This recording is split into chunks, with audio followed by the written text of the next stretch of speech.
दोस्तों, भारत की सबसे बड़ी व सबसे पुरानी कंपनीज की जब बात होती है तो हमारे दिमाग में सबसे पहले टाटा का ही ख्याल आता है, क्योंकि टाटा आज कोई एक अकेली कंपनी नहीं बल्कि सैकड़ों अलग अलग कंपनीज का एक बहुत बड़ा परिवार बन चुकी है, जिसमें एक से बढ़कर एक बड़ी बड़ी और कामयाब कंपनियां शामिल हैं। और टाटा फैमिली की ऐसी ही एक हाईली सक्सेसफुल कंपनी तनिष्क के बारे में हम आज बात करने वाले हैं। आई एम श्योर आप में से काफी सारे लोगों को तो ये बात पहली ही बार पता चल रही होगी कि तनिष्क भी टाटा ग्रुप की ही एक कंपनी है। लेकिन इससे भी ज्यादा हैरानी की बात यह है कि जो तनिष्क आज हमें 24 कैरेट खरे सोने की जैसे नजर आती है, ये कंपनी हमेशा से इतनी कामयाब नहीं थी। इनफैक्ट शुरुआत के काफी सालों तक इस कंपनी को इतने बड़े बड़े लॉस हुए थे कि ये बंद होने के कगार पर पहुंच गई थी। लेकिन इसके बाद तनिष्क ने कुछ ऐसी कमाल की बिजनेस स्ट्रेटजीज अपनाई कि सिर्फ कुछ ही सालों में ये भारत की सबसे बड़ी ज्वेलरी ब्रांड्स में से एक बन गई। और आज की इस वीडियो में भी हम आपको तनिष्क की कामयाबी के इस सफर और उसको कामयाब बनाने वाली उन जबरदस्त बिजनेस स्ट्रेटजीज के बारे में ही बताने वाले हैं। तो चलिए वीडियो को शुरू करते हैं। दोस्तों, सबसे पहले जानते हैं कि तनिष्क की शुरुआत कैसे हुई थी और टाटा ने ज्वेलरी के बिजनेस में जाने का फैसला आखिर क्यों लिया था। असल में तनिष्क कंपनी की ये कहानी अर्ली 90s के समय से शुरू होती है। उस समय तक टाइटन कंपनी को शुरू हुए 5 से 6 साल बीत चुके थे। यहाँ पर हम आपको बता दें कि टाइटन असल में टाटा की ही एक सब्सिडरी कंपनी है, जिसे 1984 में जगजीत देसाई के द्वारा फाउंड किया गया था। तो 90s का दौर शुरू होने तक टाइटन भारत के अंदर अपनी एक मजबूत पकड़ बना चुका था। दरअसल टाइटन ने सदियों से चले आ रहे इंडियन कंज्यूमर्स के बिहेवियर को चेंज कर दिया था, क्योंकि लोग अब टाइटन की वॉचेस सिर्फ टाइम देखने के लिए नहीं बल्कि एज ए फैशन एक्सेसरीज भी खरीदने लगे थे।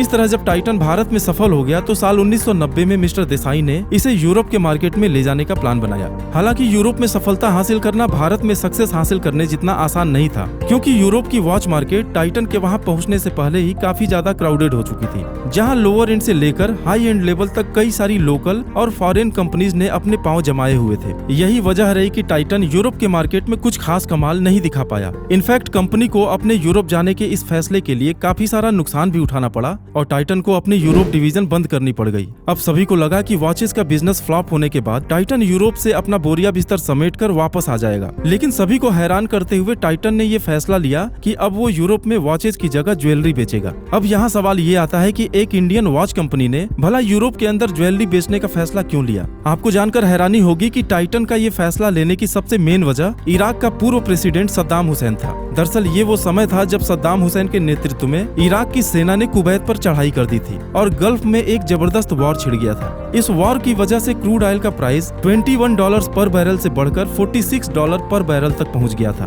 और कच्चे तेल का प्राइस इस तरह अचानक बढ़ जाने के कारण दुनिया के लगभग सभी देशों में एक फॉरेन एक्सचेंज यानी फॉरेक्स क्राइसिस आ गया। वहीं भारत की बात करें तो वो भी ऑयल इंपोर्ट करने के लिए विदेशी फॉरेन करेंसी यानी फॉरेक्स का ही यूज करता था। ऐसे में भारत पर भी उसके फॉरेक्स रिजर्व के खत्म होने का एक खतरा मंडराने लगा था और एक समय तो सिचुएशन इतनी ज्यादा खराब हो गई कि गवर्नमेंट ने कंपनीज को फॉरेक्स देना ही बंद कर दिया। आसान शब्दों में अगर कहें तो इंडियन गवर्नमेंट ने ये क्लियर कर दिया था कि कोई भी कंपनी जिसे फॉरेन करेंसी चाहिए वो उनके पास आने के बजाय अपने लिए खुद फॉरेक्स जनरेट करे, क्योंकि गवर्नमेंट के पास जो फॉरेक्स रिजर्व है वो उसे ऑयल परचेज करने में यूज करने वाला है। अब इस सिचुएशन में टाइटन के लिए प्रॉब्लम ये थी कि उन्हें अपनी वॉचेस के कंपोनेंट्स इंपोर्ट करवाने के लिए फॉरेन करेंसी की जरूरत पड़ती थी और इस फॉरेक्स क्राइसिस के आने की वजह से वो कंपोनेंट इंपोर्ट नहीं करवा पा रहे थे। इसलिए टाइटन ने इस परेशानी का हल निकालते हुए ये फैसला लिया कि वो यूरोप में ज्वेलरी सेल करके वहां से फॉरेन करेंसी जनरेट करेंगे, ताकि उस करेंसी का इस्तेमाल वो अपने वॉच कंपोनेंट्स इंपोर्ट करवाने में कर सके। यानी टाइटन ने ज्वेलरी बिजनेस में जाने का फैसला सिर्फ अपनी फॉरेक्स प्रॉब्लम को सॉल्व करने के लिए लिया था। आखिरकार 90s के दौरान भारत में लिबरलाइजेशन के आने पर जब ये फॉरेक्स क्राइसिस खत्म हुआ तो टाइटन ने ये फैसला लिया कि वो अपनी ज्वेलरी यूनिट को भारत के अंदर एक नए ब्रांड के रूप में लेकर आएगा। दरअसल टाइटन ने देखा कि भारत के अंदर ज्वेलरी का डिमांड पूरी दुनिया में सबसे ज्यादा है और इसके बावजूद भी इस इंडस्ट्री में कोई बड़ा नेशनल प्लेयर नहीं है। यहाँ पर उन्हें एक बहुत बड़ी अपॉर्चुनिटी नजर आई जिसे उन्होंने भुनाने का फैसला किया और इस तरह उस फेमस ज्वेलरी कंपनी की शुरुआत हुई जिसे आज हम तनिष्क के नाम से जानते हैं। अब आज की अगर बात करें तो इस समय तनिष्क भारत के सबसे बड़े ज्वेलरी ब्रांड्स में शुमार किया जाता है, जहां पिछले साल 2021 में इसकी सेल्स 20,600 करोड़ के आंकड़े को भी क्रॉस कर गई थी। साथ ही अभी हाल ही में तनिष्क ने मेटावर्स में भी कदम रख दिया है, जिसके चलते ये मेटा में लॉन्च होने वाला भारत का पहला ज्वेलरी ब्रांड बन गया है। यानी मेटावर्स की हेल्प से लोग अब घर बैठे ही वर्चुअली तनिष्क के स्टोर को विजिट कर पाएंगे और इतना ही नहीं, लोग अगर चाहें तो वे तनिष्क के किसी भी ज्वेलरी को अपने वर्चुअल अवतार को पहनाकर ट्राई भी कर सकते हैं। साथ ही उन्हें अगर कोई ज्वेलरी पसंद आ जाती है तो मेटावर्स के थ्रू उसे ऑर्डर भी कर सकते हैं। आज जिस तेज रफ्तार से मेटावर्स ग्रो कर रहा है, यकीनन उसका फायदा तनिष्क को भी होने वाला है और आने वाले समय में हम तनिष्क की सेल्स को और ज्यादा बढ़ते हुए देखेंगे। अब तनिष्क की इस सक्सेस को देखकर ज्यादातर लोगों को तो यही लगता है कि टाटा का प्रोडक्ट होने के नाते इसे यहाँ तक पहुँचने में कोई खास परेशानी या दिक्कत नहीं हुई होगी, लेकिन असल में दोस्तों ये सच नहीं है। इनफैक्ट शुरुआत के कुछ साल तनिष्क के लिए इतने ज्यादा टफ रहे थे कि इस कंपनी को बंद करने तक की नौबत आ गई थी और ऐसा होने के पीछे मेनली 2 रीजंस थे। इसमें पहला रीजन ये था कि तनिष्क के लॉन्च होने से पहले ही इस मार्केट को अनऑर्गेनाइज्ड और छोटे ज्वेलर्स ने बेहद मजबूती से कैप्चर किया हुआ था। आपने भी देखा होगा कि भारत में हर एक फैमिली का अपना एक फेवरेट ज्वेलर होता है और उस फैमिली की सभी जनरेशन हमेशा सिर्फ उसी फेवरेट ज्वेलर से ज्वेलरी खरीदती है। यानी लोगों का जो ट्रस्ट था वो अपने लोकल ज्वेलर्स पे बना हुआ था, जिसके चलते लोग एकदम से तनिष्क पर भरोसा नहीं कर पाए। इसके अलावा तनिष्क के ना चल पाने का दूसरा अहम रीजन ये था कि शुरुआत में तनिष्क ने अपनी ज्वेलरी 18 कैरेट गोल्ड में लॉन्च की थी, क्योंकि 18 कैरेट गोल्ड ज्यादा मजबूत, स्क्रैच प्रूफ और कॉम्प्लेक्स डिजाइन बनाने के लिए ज्यादा बेहतर होता है। साथ ही यूरोप और दुनिया के ज्यादातर देशों में भी ज्वेलरी के लिए 18 कैरेट गोल्ड ही यूज किया जाता है। लेकिन यहाँ प्रॉब्लम ये हुई कि भारत में ज्यादातर लोग ज्वेलरी को 22 कैरेट गोल्ड में परचेज करना प्रेफर करते हैं, क्योंकि हम इंडियन लोग गोल्ड को सिर्फ एक ज्वेलरी ही नहीं बल्कि एक इन्वेस्टमेंट के रूप में देखते हैं। अब तनिष्क ने जब देखा कि उनकी 18 कैरेट ज्वेलरी को कोई नहीं खरीद रहा है, तो उन्होंने भी इंडियन मार्केट को समझते हुए अपनी पूरी ज्वेलरी रेंज को 22 कैरेट गोल्ड में लॉन्च कर दी। अब ऐसा करने पर उनकी सेल्स थोड़ी बहुत बूस्ट तो हुई, लेकिन इतना नहीं कि कंपनी के लॉसेस को कवर कर पाए। दरअसल यहाँ तक आते आते तनिष्क को शुरू हुए 5 साल पूरे हो गए थे और साथ ही कंपनी के लॉसेस भी 150 करोड़ के आंकड़े को क्रॉस कर चुके थे। यही वो समय था जब टाटा कंपनी में तनिष्क को बंद किए जाने की बात होने लगी, लेकिन कंपनी के फाउंडर और एमडी मिस्टर देसाई ने गिव अप नहीं किया और उन्होंने मार्केट रिसर्च करके ये पता लगाया कि लोग असल में उनकी ज्वेलरी इसलिए नहीं खरीद रहे थे क्योंकि अपने लोकल ज्वेलर्स के कंपैरिजन में उन्हें तनिष्क की ज्वेलरी ओवर प्राइस्ड लगती थी।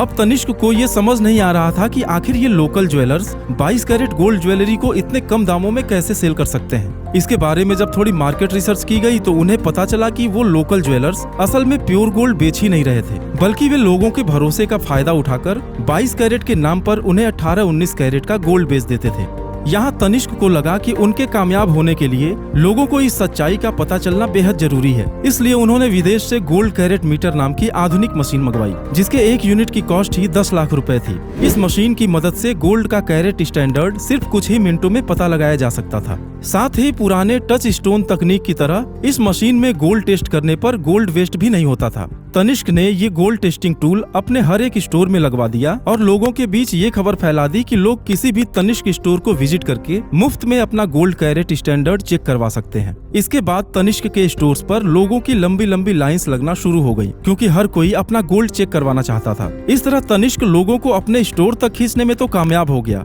लेकिन इसका उनकी सेल्स पर कोई फर्क नहीं पड़ा। दरअसल लोग अपना गोल्ड चेक करवाने के लिए तनिष्क के स्टोर में जाते जरूर थे, जहाँ ज्यादातर लोगों का गोल्ड उनकी उम्मीद से खराब ही निकलता था और उन्हें पता चलता था कि उनका फेवरेट व भरोसेमंद लोकल ज्वेलर ही उनके साथ फ्रॉड कर रहा था। लेकिन अपने गोल्ड की प्योरिटी पता चलने के बाद वो बिना कुछ खरीदे ही स्टोर से बाहर भी निकल आते थे।